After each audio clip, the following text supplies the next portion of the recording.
জয় ঠাকুর। শ্রী শ্রী রামকৃষ্ণ পুঁথি দ্বিতীয় খণ্ডের অন্তর্গত মধুর ভাবে সাধনা এই অধ্যায় থেকে আমাদের পাঠ চলছে। আজ আমরা পাঠ করব এই অধ্যায়ের একটানা দ্বাদশতম অর্থাৎ 12তম দিন।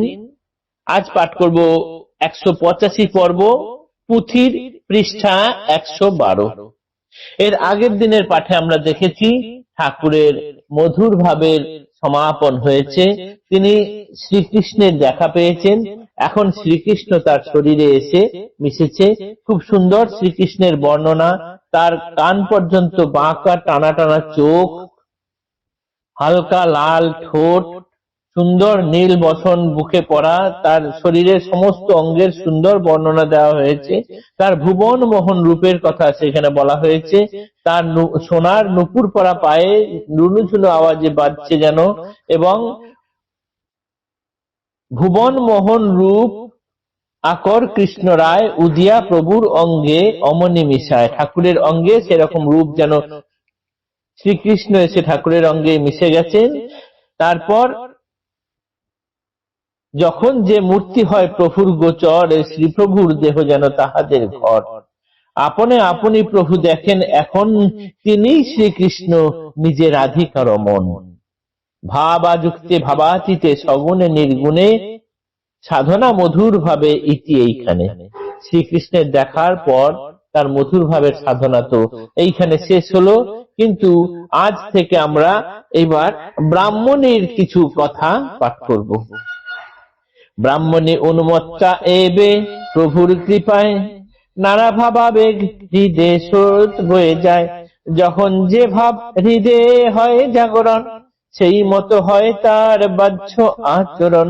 যখন বাৎসল্য ভাব হৃদয়ে সঞ্চার, প্রভুরে দেখিত ঠিক গোপাল তাহার। ভিক্ষা মাগিবার তরে ঘরে ঘরে যায়, গোপাল গোপাল বলি কাঁদে উভরায়। ভিক্ষালব্ধ ফল ভিক্ষালব্ধ বিনিময়ে মাখন নবনী, আনিয়া প্রভুর মুখে দিতেন ব্রাহ্মণী। স্নেহে গড় গড় হৃদি মুখ পানে চায়, কাছে রহে নাহি ইচ্ছা যাইতে কোথায়। ভিক্ষায় না গেলে নয় তাই হয় যেতে, নবনী ছানার হেতু প্রভুরে খাওয়াতে। গোঠেতে আটক বৎস গাভীর মতন, ব্রাহ্মণীর কোনখানে নাহি থাকে মন।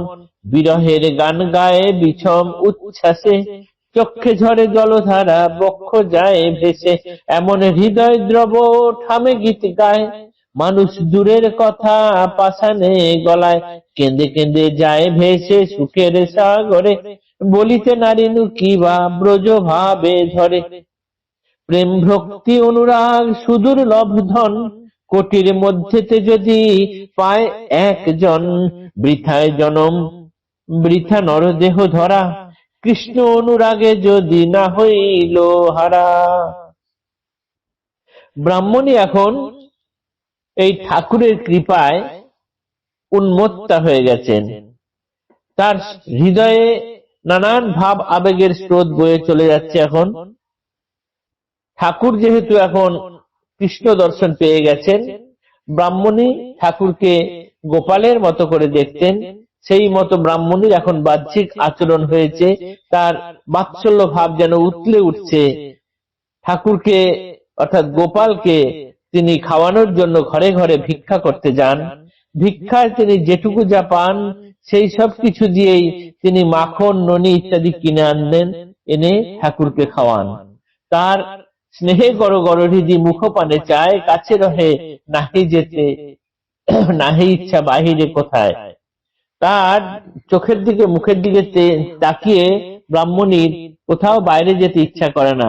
কিন্তু ভিক্ষায় না গেলেই নয়, কেননা তার যে একটু ননি, একটু মাখন, একটু এইসব কিনে এনে দিতে হবে, তার গোপালকে খাওয়াতে হবে। তাই তিনি ভিক্ষা করতে যান বটে, কিন্তু তার মন পড়ে থাকে ঠাকুরের কাছে। ঠিক যেন গাভীর ছানাকে যদি গোয়ালে বেঁধে রেখে তাকে যদি মাঠে চড়াতে নিয়ে যাওয়া হয়, গাভীর মন সবসময় সেই গোয়ালেই পড়ে থাকে। সেই রকমই ব্রাহ্মণী বাইরে যান বটে, কিন্তু মন পড়ে থাকে সব সময় ঘরে প্রভুর ওপরে, গোপালের ওপরে। তাই তিনি মনে মনে সর্বদাই কেঁদে কেঁদে ভাসাতে থাকেন গোপাল গোপাল করে। আর তার হৃদয়ে এখন যে প্রেম ভক্তি অনুরাগ জন্মেছে সেটি সুদুর্লভ। কোটির মধ্যে যদি কেউ একজনও পায় তিনিও ধন্য হয়ে যান। বৃথায় জনম বৃথা নরদেহ ধরা, কৃষ্ণ অনুরাগে যদি না হইল হারা। কৃষ্ণ অনুরাগে যদি নিজেকে এরকম ভাবে হারিয়ে না দেওয়া যায়, তাহলে তো এই জন্মই বৃথা বলে মনে হয়, তাই না? আজকের পাঠ এতটুকুই থাক। আগামী দিনে আমরা এই অনুরাগেরই কিছু বিশেষণ বর্ণনা ইত্যাদি পাঠ করব। জয় ঠাকুর, নমস্কার।